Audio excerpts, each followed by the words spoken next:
Good evening, ladies and gentlemen. Welcome to this evening's live stream. Regular viewers will realise I was missing last week, but three of my colleagues ably stood in. I watched that a couple of days ago. It was very good. Hope you enjoyed that if you were watching that last week. Thanks to Niall, to Gareth, and to Phil for taking over last week. I was actually away sailing. Sailing. There wasn't much wind, actually. Motoring around the Western Isles. That was very, very enjoyable. Just for a day. I did all sorts of interesting things. Walked across the uninhabited island of Scarborough.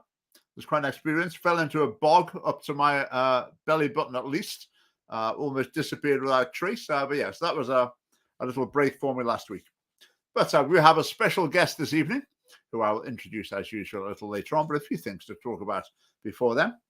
Well, our friend John Naples-Campbell is in the news again. John Naples-Campbell is the LGBT activist who is a teacher in Scotland. He's got a special role with the General Teaching Council of Scotland.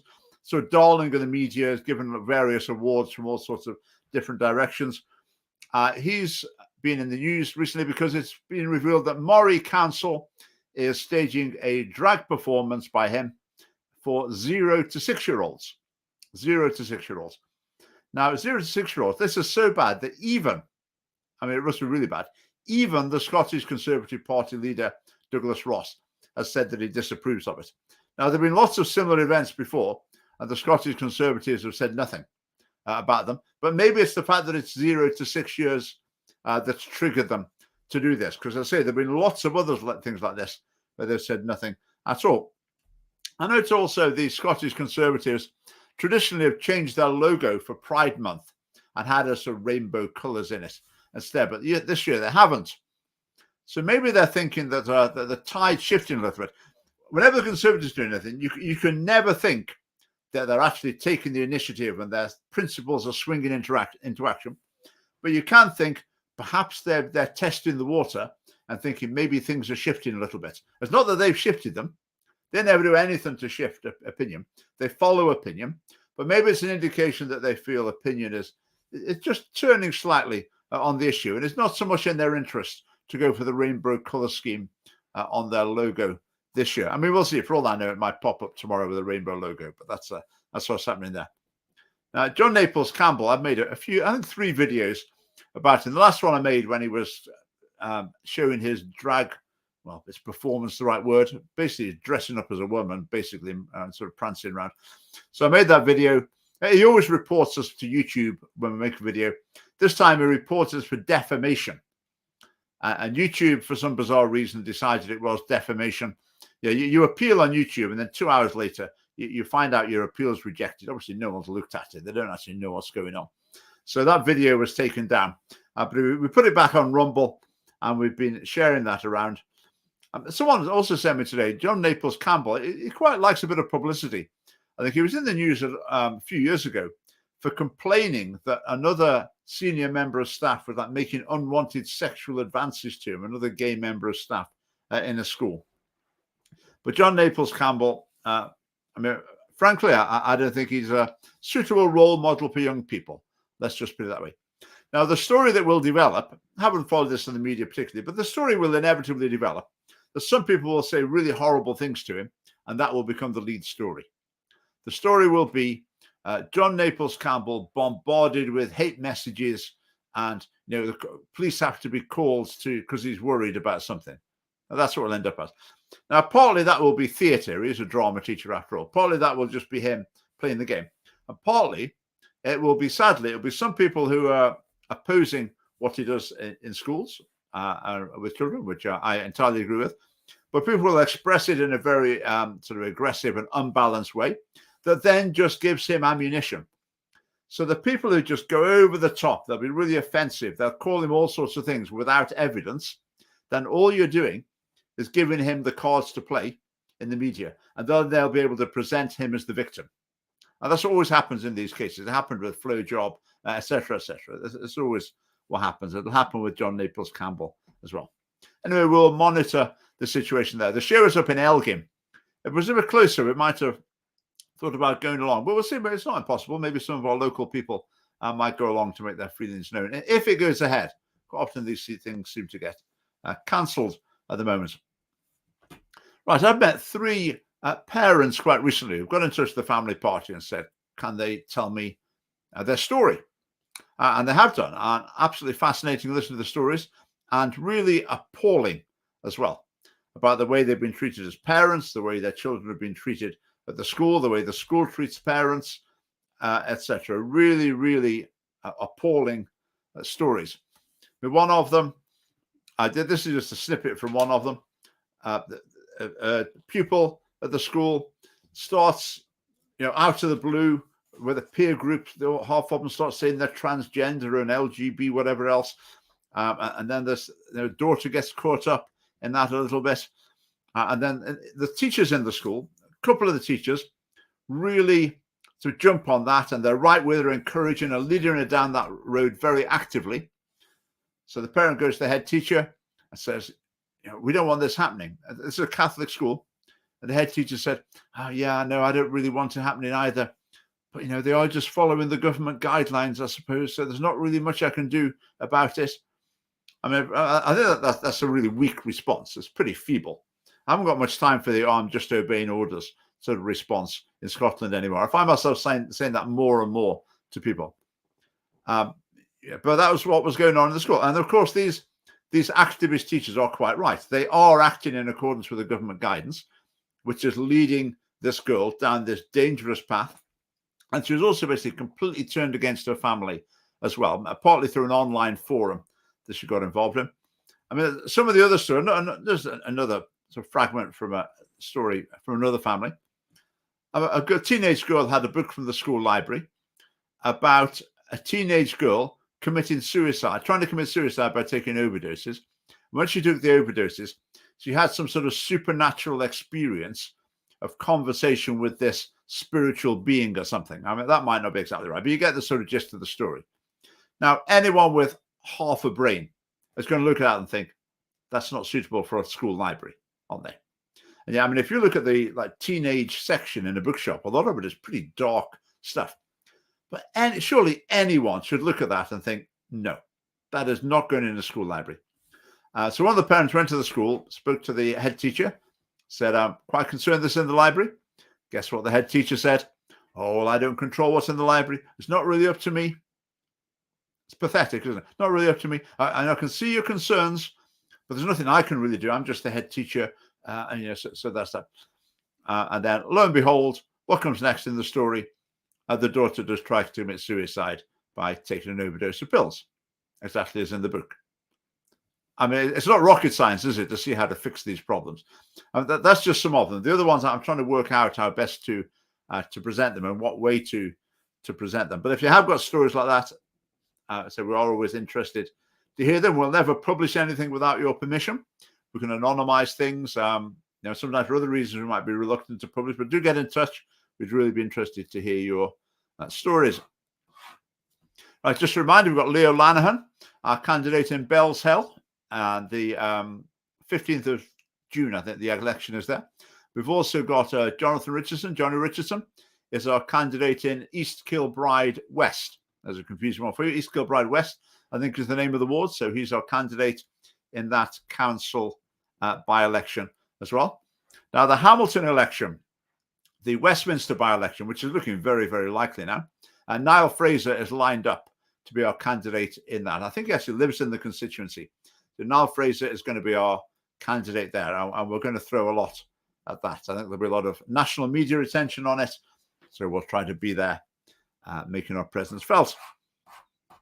And you might have watched the videos are put out during the week, the one about Bayo, Sheku Bayo, the black man who died in police, while he was being restrained by police after he'd been acting very erratically and violently while he was on drugs. And the intention of a group of people in Scotland, including the lawyer Amma Anwar, who I think is a very dangerous character, they're trying to turn this into a George Floyd movement. They've already decided this was police racism, even though all the inquiries so far have said no, nothing more further to do. The police didn't do anything wrong. But they're having yet another inquiry, a public inquiry, at the behest of Humza Yousaf, And in the Scottish Parliament, they're basically talking in a way that they really hope they can find its racism, because that's what they want. And if they can find its racism, that will boost their political cause, and they really hope so. So the unfortunate police officers who were involved in this incident, who, as far as I can tell, behaved very well, very bravely, dealing with a very difficult, very violent and aggressive person at the time, they're basically, it's as though they're standing charged with racism. They've got to defend themselves against the charge of racism. I'm watching it, frankly, it makes me sick watching it. But do watch the video. Look on our YouTube channel. Have a look at that if you haven't seen it. On the issue of race as well, I made a video about the Scottish Funding Council. That's the organisation that allocates government funds to universities and higher education colleges. And I looked at the way that they impose critical race theory, this really extreme approach to race issues. The approach to race issues that says, if you think, let's just treat everyone the same, then you're a racist. To not be a racist, you have to want to treat people differently according to their race. That's the basic philosophy. And the Scottish Funding Council basically enforces that on universities and colleges. I just wish the Scottish government would be more open. Have a funding council. They just do their job. They allocate money to universities and colleges. If you want to have an ideological imposition council, or it's a propaganda unit or something that ensures that your political values are propagated through the education system, then have that as a separate unit. Be open about it. Set up a new organization, call it the Higher and Further Education Propaganda Unit or something. Appoint someone to be in charge of it, and then we all can see what's going on. That will be a lot more honest. Obviously, that's not going to happen. The new annual abortion figures were published in Scotland last week. I think 16,584. That's a very significant increase over previous years. Previous years I've had in my head, 13,000, 14,000. So I think it was a 19% increase. That is very substantial. And I think the main reason for it is the pills by post policy that was introduced during the pandemic, but then the MSPs have urged to continue it, to make it permanent. And I think that has resulted in a far higher rate of abortion, which is obviously a tragedy and obviously something that we're very concerned about, and something that we will obviously continue to campaign about and to fight back against. Right, this week on Thursday evening, we have a meeting in Dundee, 7:30. We're not publishing the venue. If you want to find the venue, just email contact@scottishfamily.org, contact@scottishfamily.org, and they will tell you where that's going to be. We haven't had a Dundee meeting for a while, so we've got a few plans in the area. There's a couple of events coming up in Dundee that we'd like to make our presence felt at. So that would be that'd be good. We've got plans to have a stall, gazebo, whatever, at county shows, country shows. I think there might be 4 lined up in the next couple of months. And again, Pride events are coming thick and fast. We're getting plans in place to be at those with some of our new placards we've got made for them. And also we've got our abortion placards. There's an event coming up where we think we're going to take those along for the first time as well, to give those their first outing. Now, before I introduce our special guest, I just wanted to show you a video. I came across this video, I don't know, an hour and a half ago or something. I haven't even watched it to the end myself. It's only a Twitter-length video, 2 hours 20. But I only watched about a minute. It was so good, I thought I would show it to you. I'm going to be tackling this issue soon, going to the Glasgow Eugenics Centre. They don't call it that. They call it is it Glasgow Fertility Centre or something? It's in the Royal Hospital in Glasgow, but that's what it effectively is. So when you watch this video, this is exactly what's happening in Scotland, and we are going to be turning our spotlight onto it soon. Just watch this video. I think it's absolutely brilliant. Right, here we go. Welcome to Build a Baby, where anyone who wants a baby can build one. Something broken? Missing an ingredient or two? In our state-of-the-art facility, using state-of-the-art technology, we can build your state-of-the-art baby. Starting with the swimmers. If you've got a sperm producer, you'll be quite comfortable in our semen collection room, where you'll find everything you need to perform the task at hand. No sperm producer? No problem. Build your baby with our extensive donor sperm bank, where all our donors meet the highest human standards. Now, on to the eggs. As with the sperm, if you're missing an egg carrier, you'll have full access to our egg donation bank, all gathered from top specimens. But if you do have an egg carrier, we'll pump that sucker full of hormones, so you can get as many eggs as possible in the shortest amount of time. And then the true magic begins. Building a baby in a petri dish. Truly a miracle. All embryos will be graded, and we'll discard any defective or genetically imperfect babies before you even know it. Building a baby shouldn't make you feel guilty. Congratulations! You're the proud parents of multiple embryos. Now all that's left is the womb. Are you a womb carrier? Get ready to party. No womb? No worries. Our womb rental managers will find the perfect match for your baby building. At long last, the day has come. Embryo transfer day. Cross your fingers that an embryo will stick, and you'll get that one perfect baby. Or 2, or 3, or 8. Not to worry, selective reduction will take care of that. Wondering what happens to your Build-A-Babies that we don't transfer? For a small fee, we'll store them in our top-of-the-line cryogenic freezers. Ready for you to try again, or discard, or donate, or give to science. A beautiful gift. But whatever happens, Build-A-Baby is happy to help you again, and again, and again, no matter the cost. Contact us and build your baby today.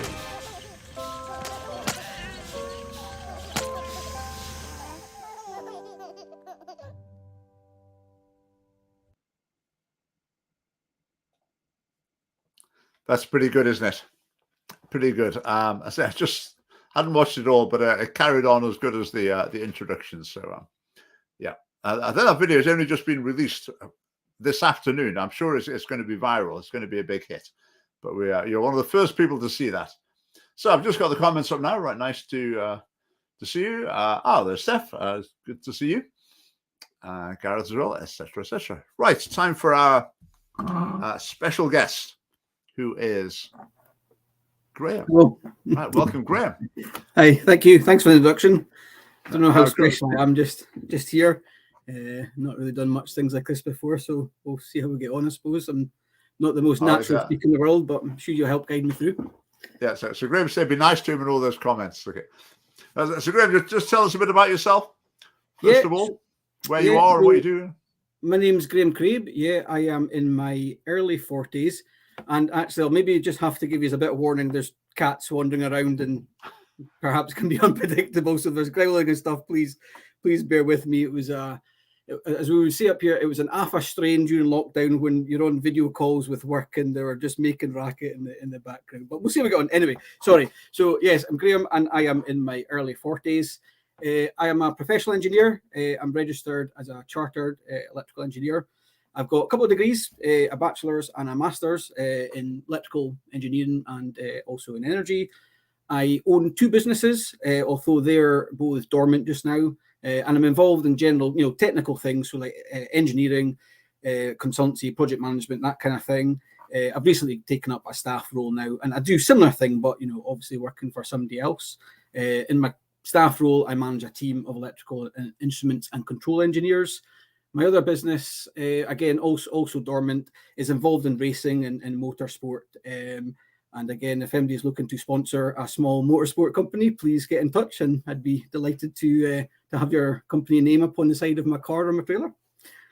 Yeah, we're going to talk about cars later on, but that's our second topic. We're going to go to another topic sort of fairly briefly first. Then we're going to move on to that. Now, did you mention where you are in the country?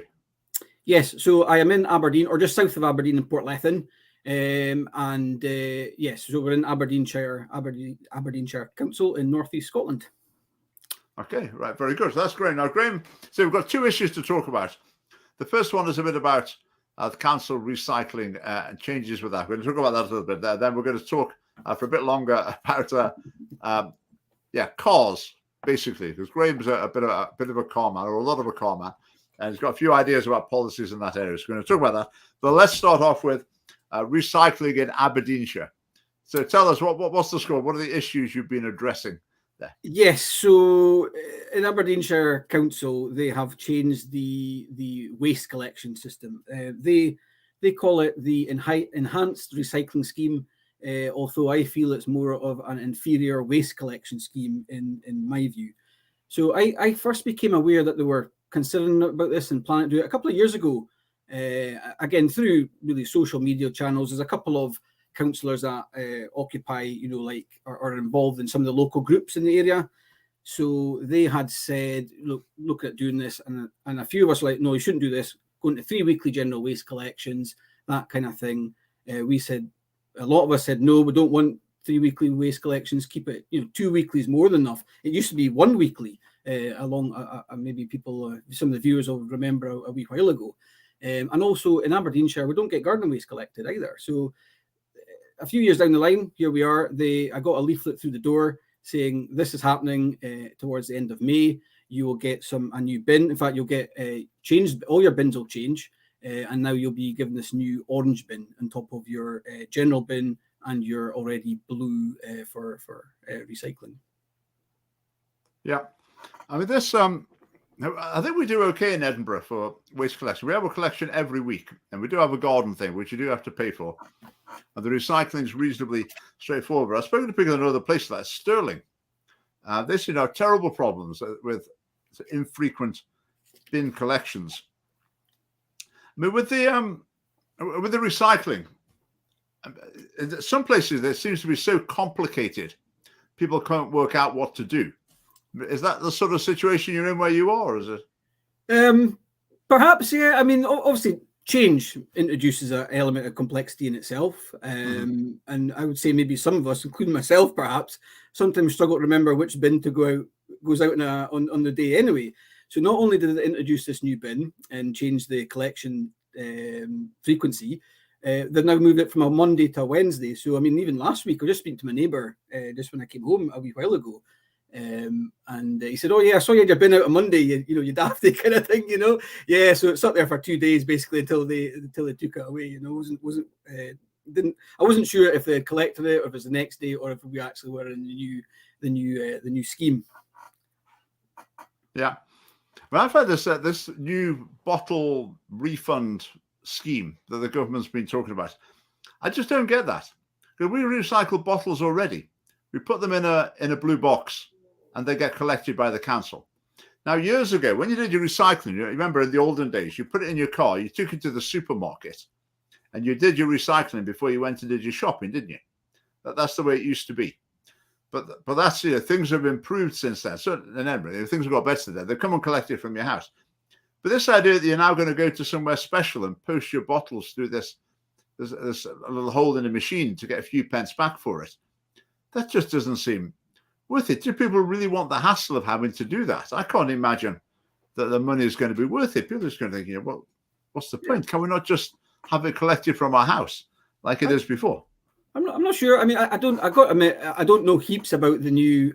I know there's a term for the new bottle collection system. I can't remember what they call it, but you hear about it on the radio and that. But yeah, I remember when we were younger, you used to get the glass bottles of fizzy juice.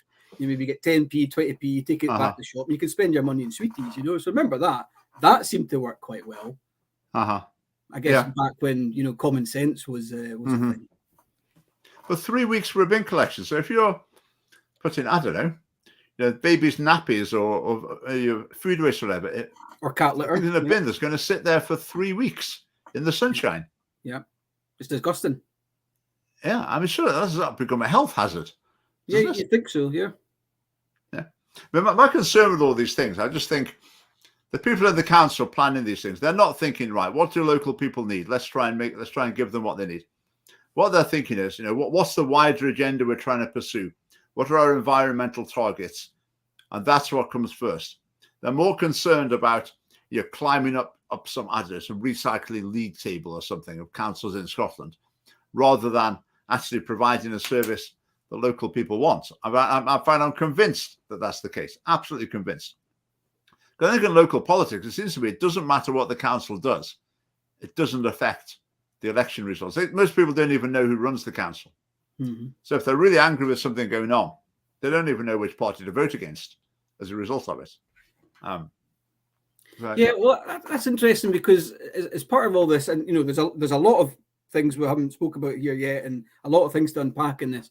But as part of that, I did ask for a freedom of information request, so I do have some information. I've not read through it all yet because there's lots in there, but I did get some information back from the council. They did say that they did do a consultation, but again, maybe don't quote me here. I do understand that most people say that the consultation came back where most people didn't want to do it. So we'd maybe have to check that just to be accurate. But if that's the case, they've got a consultation process where essentially it said no, but they've still gone ahead anyway. And from the freedom of information request, the response that they got was around about 2,500 people. Now in Aberdeenshire, I think our population is around about somewhere maybe between 250,000, maybe no more than half a million. But anyway, even if you say it's a lower figure, you're talking about 1% of the population actually responded. And of that, I think they were saying that maybe perhaps of the responses, I think they were saying actually less than 60% were in favour. And it's not quite black and white there either. There's a lot to it in the response. But if that's the case, then less than 0.6% of the population actually agree with this scheme, and they're going ahead with it anyway. Yeah, you get activists responding to these consultations. But that consultation will have been shared around various local, probably like environmentalist groups. Okay. And they'll be disproportionately represented. The number of sort of ordinary people who are actually going to sit down and get their head around that and work out what it actually means and take the time to fill in a consultation is minimal. Sometimes I think instead of consultations, they should go and knock on doors, take a random sample and just say, could you spare 10 minutes? I just want to explain what we're thinking of doing. What do you think of that? So if they actually take the initiative to try and find out public opinion, then you can do it. There's ways of doing that.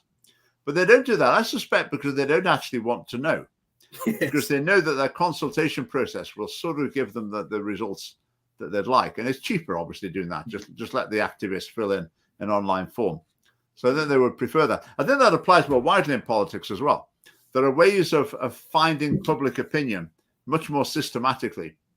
But I think often the politicians don't really want to know what public opinion really is on a lot of issues, because it doesn't quite suit. So as a family party policy is to look at some of these methods of actually trying to ascertain what people are thinking. Yeah, it's funny you say that. I actually had a couple of thoughts on that. I mean, first of all, my second degree is from Heriot-Watt University, obviously down your way. And I remember one of the very first modules we did in that, and it was obviously looking at master's level, looking at statistics. I've got cats arguing in the background. But one of the first things I remember they were saying in these modules was statistics are great, but anybody can fudge a statistic to suit what the message is that they want to present. So it's funny you touched on that there. Actually, that just popped into my head. Yeah, and the statistics are more complicated than many people realize, I think. But you're right. It's possible to give all sorts of different spins on statistics. So it's a very complicated business. And I think in terms of education, that's something that it's really valuable to people to give them as much understanding as possible of how statistics work and what you need to be aware of before you draw a conclusion from them. Because often you need to know a lot more than the headline figure, the literal headline figure in the newspaper or in the news report on the television. You need to know a lot more before you actually come to the conclusion they're trying to lead you to. So I think that's an important aspect of education at the moment, and I think that's a lot of evidence that it's lacking in a lot of cases. So all seems to be about sales, sell the headline and sell the message that you're trying to get across, rather than the actual facts, the core facts, which is obviously the root of most matters. So then that's just to wrap up on this issue. And any other things? So I've got heaps of notes here, as you know.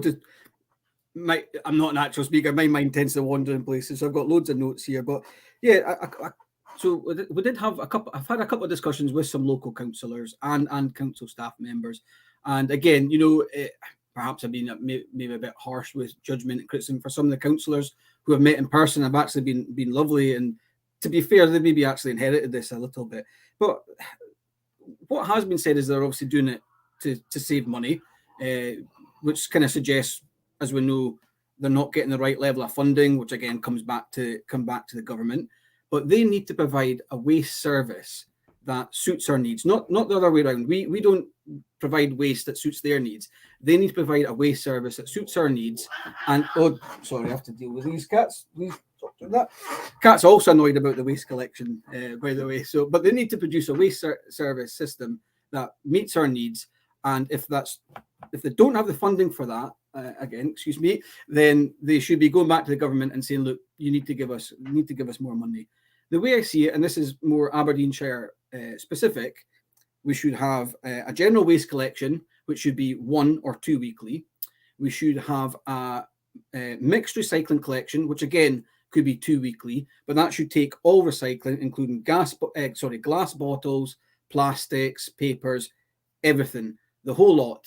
They should be taking that away and sorting that out of a facility, make it easy for people to do. And also, why don't we have a garden waste bin? I mean, we spoke about statistics earlier on, and I got statistics from the council, and I think overall, I think it said something like they've got around about 25% of waste from various recycling. So that's things like plastic, papers, metals, etc. Round about 19 or 20% is from food waste, and then round about 20% is from garden waste. So we end up getting now this blue and this orange bin. So that's 2 bins to take 25% of waste. We've got a small caddy for your food, for your compostable food. That's around about 19, 20%. But then we've got 0 bins for the other 20%, which was garden waste. If you tally all that up, it adds up to about 65%. So that implies that then there's 35% of general waste or non-recyclable waste. And we now have 1 bin that's getting collected every 3 weeks, which, as we were saying earlier, it's disgusting to think that could be sitting out for 3 weeks in the sunshine and the heat. Sometimes you maybe forget to put your bin out, or maybe you're away, you miss a collection. So it could be sitting out for 6 weeks or more. And it's just, the idea is just disgusting. Yeah. I would imagine part of what they're thinking there is partly money, but it's also partly they're trying to influence behavior. They're trying to encourage people to recycle. So the thinking is the less you collect the non-recyclable, the landfill bin, the less you collect that, the more you'll force people into not using it. And going back to the garden thing, in Edinburgh, you have to pay for your garden waste bin, which I do feel is sort of a bit of a tax on what sort of people. Well, it's not like single people living in flats, is it? It's a tax more on families, retired people, basically the sort of people who generally find themselves without a special deal on basically anything related to the government or the council. So I do feel that's a bit targeted, and I think it would be good to roll that back. It is a basic, a necessary service, isn't it? I mean, you don't want people dumping garden waste all over the place. No, so it's like any other sort of waste. That's another point. I remember a few years ago, councillors speaking, in fact, maybe even before COVID or during COVID, with all the kind of more restrictions on going to your tip. You're not like commercial vehicles, even though it's maybe taking domestic waste. So they make it harder for people to actually, when the recycling is a good thing, we're not against it, but they make it harder for people to go and recycle. So people then invariably go and just fly tip it, and then you're ruining the countryside. So then they're wondering, we said this to councillors years ago, look, that's going to result in an increase in fly tipping. Then lo and behold, what happens? Fly tipping goes up. Yeah. Well, that's why. I had that a few years ago. I cut down a massive, massive hedge that ran the whole length of our property on one side. It was a huge 3 foot thick, 7 foot tall hedge. Cut down the whole lot. And I hired a long wheelbase transit van, and I filled it 2 or 3 times. But I couldn't take it to the local recycling centre. Not because it wouldn't fit in, because it was a hired vehicle. So it was my personal waste with me taking it there under my address. I could prove it was me, but they wouldn't let me take it to Sight Hill. They made me take it around the other side of Edinburgh. Well, it was quite, it's not a mile. It was quite a trek around the other side. It's quite inconvenient. So I had to do that 2 or 3 times. But I thought it was crazy. Whatever would someone think up a rule like that? But thinking up rules seems to be what these people enjoy doing sometimes. It's the way they make the world a better place, is by thinking up more rules for people to follow, I think. So, right, I think we've had an interesting discussion on that. It's interesting to hear what's going on in different councils. It is quite different, which is fine, I suppose. They can each come up with what they think is best for their area. But I would say the underlying thing, though, is I would say there's an emphasis on promoting other agendas rather than providing the service that the people who are paying for it actually want. Would you agree with that? Do you feel that that's the big picture? It does feel like there's a reduced level of service, even just looking at the general waste bin alone, never mind the other things that they're not doing. It does feel like there's a reduced level of service, but our council tax certainly isn't going down. Yeah. Right, let's move on then. Right, so we're going to talk about cars now. We're both car men to some degree. You're a racing driver, even. Would that be a fair description? I have a go. I do. I have competed. I haven't done it for a couple of years before COVID, really, but I have competed in competition motorsport, doing what we call sprints, which is going around a circuit yourself, timed, but also doing circuit racing with other cars, and that's a lot of fun. Yeah. So just to clarify, this is on a proper racetrack. This is not like around the ring road or something.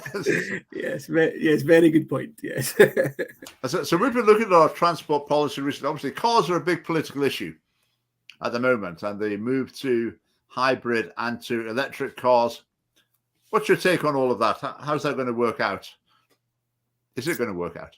Well, when I did my master's in energy, I remember writing about obviously various elements of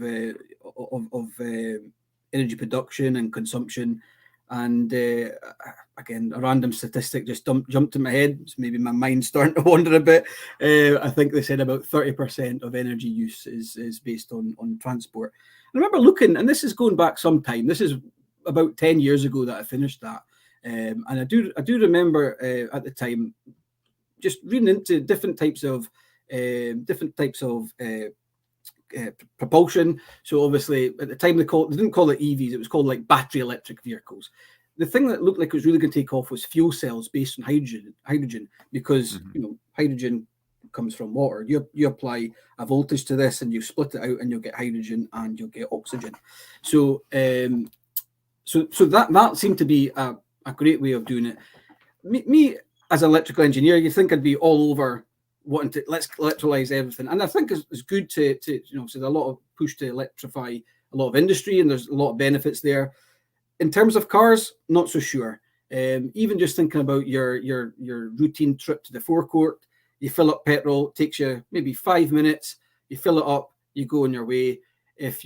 Sometimes I'm sure we've all been caught short, so to speak, where we've been a bit low in the fuel tank, and we're running on fumes, get a petrol station, phew, right, now I can continue on my way. If you're in an electric vehicle, your battery's going down, and I guess we've all been the case with our phones. How many times you run out of battery in your phone, you need to charge it, and sometimes it's maybe just not there when you need it. So imagine that in a car where you maybe try to get somewhere important to see a relative or maybe a hospital appointment or something like that. So for me, I some people like it, some people enjoy the performance. For me, I don't think electric vehicles are performance, and maybe that's not the basis of what it's meant to be about. But for me, I don't think electric vehicles are the solution. I'm partially biased, I have to admit. I love a petrol car. I do drive a diesel, I have to hold my hands up, but I love a petrol car, and I love a car with gears, a proper driver's car. Mm-hmm. Yeah, I would agree. I think with electric cars, in many ways, it's what car designers have been aiming for forever, really. Like if you're designing Rolls Royces, you've been trying to make them absolutely smooth and absolutely silent. An electric vehicle does exactly that. And for most people driving a car, they don't want it to make any noise. They don't particularly want to change gear. It's just perfect. And then in terms of technology, you don't need a gearbox. You don't need an alternator. Various other things you don't need. It's much simpler technologically. But as you were saying, the one problem is the battery. The battery takes too long to charge up, and it's too big, and there's problems. So you're having to be very structured, and you're having to plan ahead for your journeys. If there's an unexpected long journey you need to make, you can find yourself in the situation where there's going to be a big delay before you're able to do it. So I think the technology is not quite there. I mean, people wonder, can it ever be there? And just the sort of infrastructure you'd need to make it viable for that virtually everyone to have an electric car. The power grid would need upgrading so massively. And I get the idea that at night time, our renewable energy sources are producing electricity that maybe currently is underused, that there's not sufficient demand for it. So everyone charging their cars up at night from wind farms and hydroelectric or whatever, well, not hydroelectric, that's controlled, but wind farms, solar panels, whatever, then great. If that's cheap electricity, then it makes sense overnight if people are charging their cars up. But I just think practically, I think these deadlines for stopping the sale of diesel and petrol cars, I think people are already not changing their cars. People are not really buying electric cars in the way that the authorities are hoping. And I think a lot of people are just going to buy themselves a new petrol or diesel car at the very last minute and keep it going for as long as possible. So I think we're heading for trouble. I mean, there's been talk recently as well, hasn't there, of actually changing these deadlines, because Britain's just gone in step with the EU, hasn't it? But in the EU, is it Germany and Italy have been saying, can we have a rethink on these deadlines? I mean, do you think they'll actually happen, or do you think they will get pushed back? I think they're going to get pushed back. I think so. Surely, again, we'll throw the word common sense around, but surely at some point common sense has to come in. I think Germany was actually the first country that said from 2030 onwards they would be banning new combustion vehicles. And this wasn't that long ago, and it was incredible because there needs to be a natural progression. Again, not forcing people to do what governments and maybe other international groups want people to do. People have to create the demand, not the other way around. But yeah, you made some good points there about earlier on about silent vehicles. Not everybody's like me that likes to rip around a racetrack and changing gears and loud noises and the smells and stuff. Not everybody's the same with that. But again, back to the infrastructure. I was at a local hydrogen facility. We did a tour a couple of weeks ago, which was great to see. There's a hydrogen generation and refueling point, and that actually is a lot more like the action of filling up your car with petrol. You connect the nozzle. It's a little bit different to a petrol nozzle. Obviously, connects in. You're putting in high pressure hydrogen gas. It fills it up, and it was only like maybe a 5 kilogram tank, but that is possibly more in line to what we see just now. And then it's still based on a fuel cell, so you still get this silent running, and you don't have gears if you don't want to worry about gears. The problem is the cost. It's a little bit more expensive than petrol or diesel just now. But again, maybe as they get better adopted, that price might come down a wee bit. It's quite energy intensive as well, isn't it? I understand hydrogen production. Yeah, although again, excuse the cat, but again, actually another. Coming back to another point, when you mentioned about wind turbines, obviously there's a lot more wind turbines going up in places which produce, and they've obviously got their pros and their cons, but they produce energy. They say clean energy, possibly debatable, but anyway, they produce electricity. You can then use that electricity to generate hydrogen. So if you do it that way, that's quite an efficient and clean way of doing it. And then you can store that hydrogen and then use that to fuel your car. Yeah. So that might have some merits in my view anyway. Yeah. But the other thing that people, well, the Porsche in particular, have been researching some sort of sustainable fuel. I don't know much about it. I don't know if it's some sort of biofuel, but they've been researching that. Because basically, I think sports car manufacturers are a bit worried that people won't want to buy their cars if all cars sound the same and there's no difference between the engines of any of them. Now, I know Ferrari have been saying to the EU and to the Italian government, and Lamborghini, they're saying people buy our cars, some of them, for example, because they've got V12 engines, and that's what's different. They sound different. They feel different. People love them. That's what we're selling. And people are not going to want to buy them if all we've got is a bigger electric motor, because that's got no character to it. Yeah. So they're asking for partly for the deadlines to be put back, partly for an exception to be made for them. I mean, what percentage of drivers and car buyers are actually bothered about what a car is going to sound like? And it's a tiny, tiny minority. So I feel if electric cars become the most sensible choice for people, almost everyone will buy one. But there'll be a minority who will either keep an older car or they'll still want an internal combustion engine car for the sort of reasons you or I might. But I would say just allow that to continue. The same way that some people like riding around on a horse, or a horse and cart or whatever, even though that's not a very, not the most up-to-date form of transport. People like that. People have steam railways are really popular, aren't they? I mean, the steam railways all over the place, just with these things chugging up and down with tourists, and people really enjoy it. People enjoy working on them. It becomes a hobby. It becomes something that people really enjoy. So I think if internal combustion engine cars become something like that, a sort of hobbyist thing, then I think that should be absolutely fine. And there's contribution to carbon emissions on that basis would be minuscule, I would suggest. It's very good points. But will they do that? In some of my points and some of my arguments, maybe quite a fine degree of nostalgia. I mean, I think combustion cars and vehicles still probably in the mainstream, but yeah, there could be a good degree of nostalgia in me. And what I worry about in the future, and it's quite hard, you know. I mean, I'm already starting to save up for a V12 Ferrari, so we'll see how long that takes me to get there. But what worries about me enjoying, you know, performance cars? You want to have a good grade of fuel. Already, when you go to some remote parts, you know, like the Highlands and Islands, you know, in Scotland, it can be quite difficult to get quality grade fuel. And obviously, we've seen the price of fuel recently that went shooting up. That worries me about the future. If there is going to be less people with combustion cars, then there's going to be possibly less demand for fuel. It'll be harder to get good fuel, and it's going to be a bit more expensive, which again could have a bit of an avalanche effect and push maybe more people out of combustion vehicles towards EVs. Yeah. Although maybe by that time we might see the government maybe renege on the kind of low price tax, etc., that's on EVs at the moment.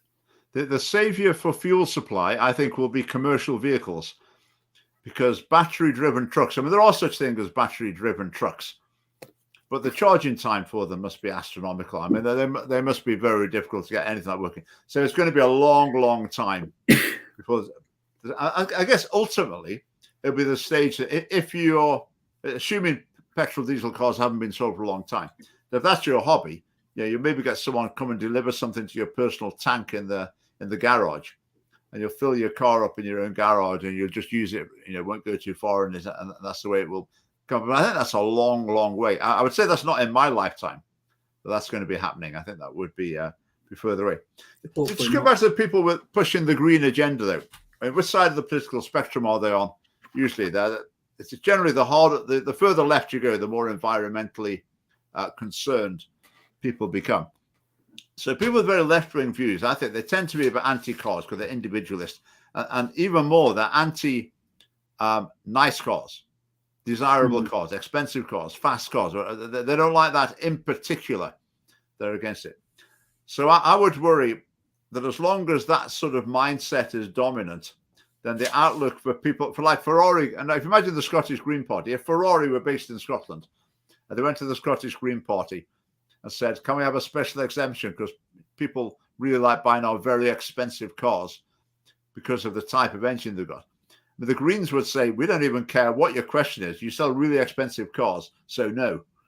You know, you're the enemy as far as we're concerned. We don't want any truck with your point of view.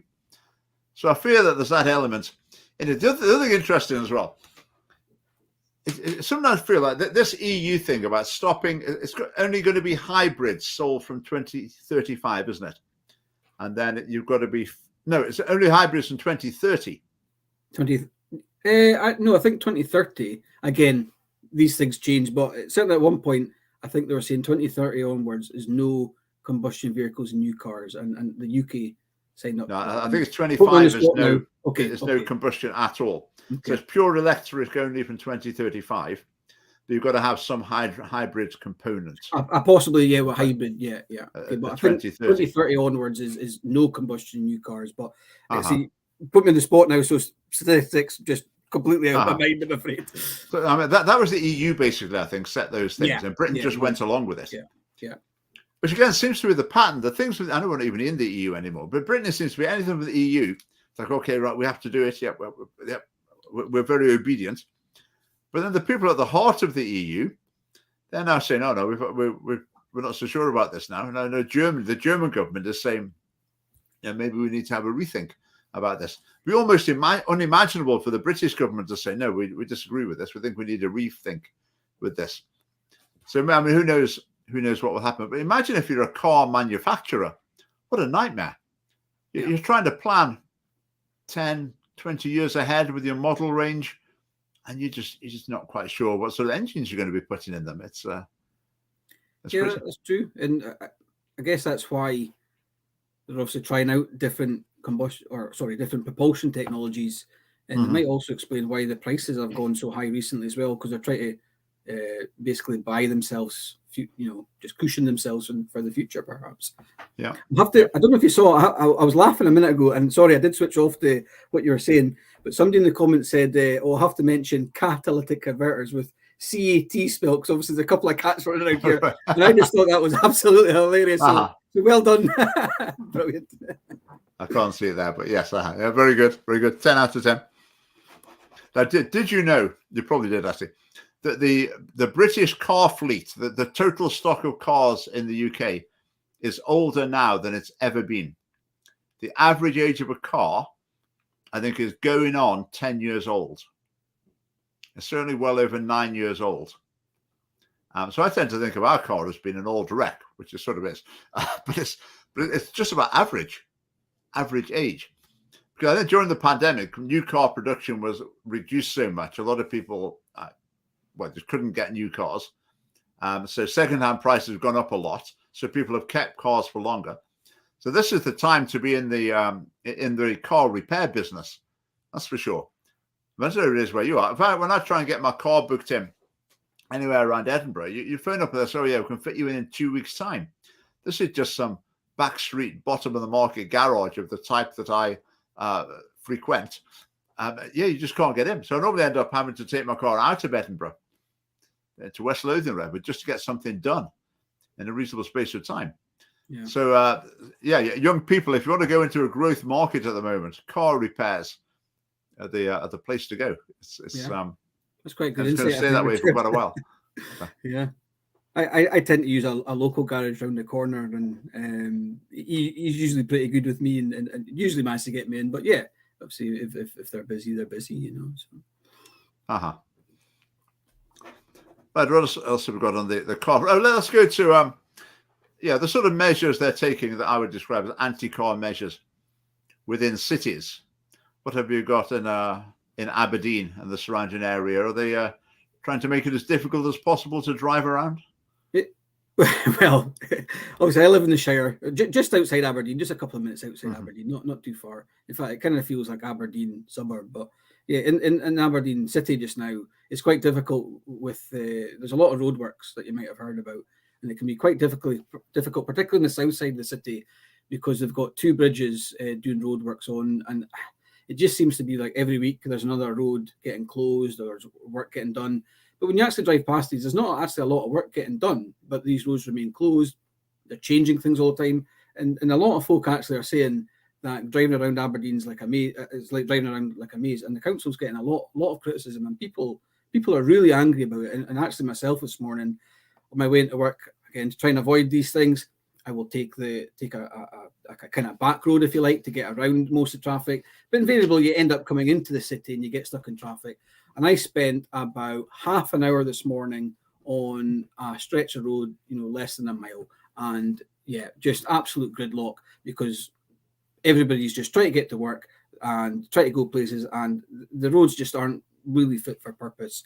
The I guess the kind of workaround measures that they should have taken, they're not really fit for purpose. But again, you touch on the council making it harder. There's restrictions on the main street. If you're familiar with Aberdeen, there's restrictions on the main street and Union Street, so you can't drive cars down certain parts of it. That was a kind of a follow-on from the lockdown. Again, there's bus gates, so if you drive through that, you get fined. Don't know why that is. There's not really any. I've done that actually, in Aberdeen. There's not really a huge amount of alternatives. And again, there's some streets that's in parallel that are shut off as well for roadworks. There's another street that's quite close by at the train station.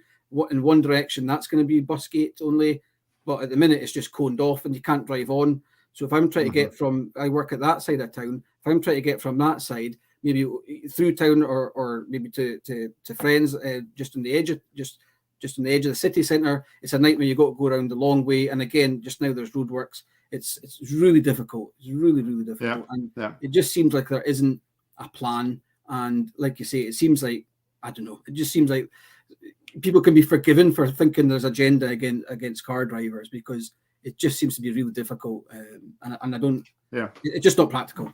Yeah, I'm quite sympathetic. Obviously, councils, if you're running a city, then traffic congestion is an issue you've got to deal with, And you might want some areas of your city are going to be much more pleasant. You'll decide to prioritize pedestrians. I'm perfectly happy with all those sort of decisions. No problem at all. But I think there's more to it than that. It's not just sitting down thinking, right, how's this city going to work best for everybody? I think it's thinking, right, we've got another agenda. And one of our agendas is you're supposed to stop cars driving around. And the more we can reduce cars, the better a job we're doing, because that's what everyone else seems to be saying. That's what the international organizations want. So that's what we're going to go with. And that's our real target. So what we're trying to do is to achieve this other agenda, despite the views of the people living in the area. And I think that's what's happening in Edinburgh. I think that's what's happening probably in all cities. Anti-cars, anti-freedom. A bit increasingly, you've probably heard me saying this already, but I do feel that there is this line, the cars, you go on your own or with your own family, and you go where you like, when you like. And I think on the political spectrum, people at one end of the political spectrum tend to think, yeah, that's good. Individualistic, self-sufficient, do your own thing. That's great. People at the other end of the political spectrum might be a bit more like, oh, we prefer everyone using the same thing. We don't like all these cars in different shapes and sizes. We'd like everyone using the same means of transport, going at the same time to the same places. Then that's equality.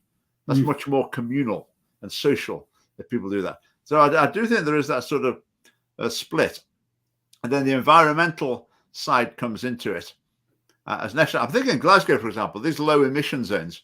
There's been quite a lot of publicity about the fact that the pollution in Glasgow city centre isn't bad at all. I would say the same in Edinburgh. Is the traffic really bad in the centre of Edinburgh? Not really. I wouldn't say it was at all. But when I go to Glasgow, there's these huge wide streets.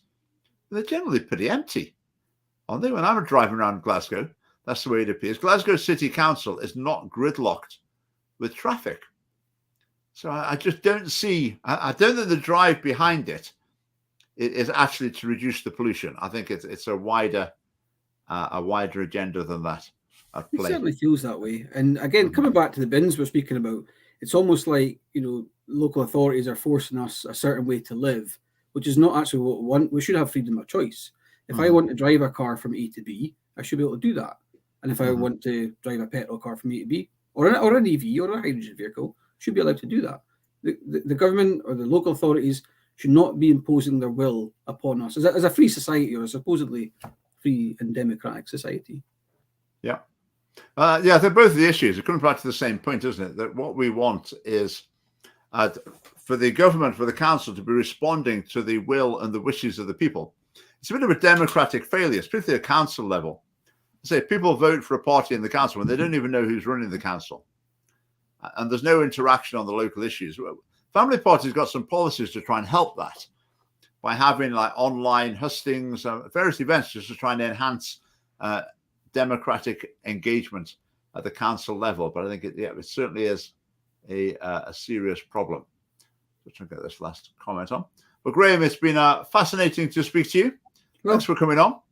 Did you enjoy that? You were quite filled with trepidation at the beginning, but have you enjoyed your time with our guests? And I have actually, and I think one of the things that kind of helps is getting involved with this. I've obviously not done things like this before. Through lockdown, obviously doing a lot of video calls and that, and it does feel just like a video call between the two of us. And obviously we've met several times in person, and I've watched several of your live streams, and it is always fast. I don't get to watch as many as I would like to, but obviously you're an excellent speaker, and thank you for making me welcome and for making me feel at home. So it's been a great conversation. Thank you. Thank you very much, Graeme. Thanks everyone for watching. And the cats were quite well behaved as well, so that's not too bad. They didn't knock the camera off the computer. Yes, they've been pretty good. Well, thank you, Richard.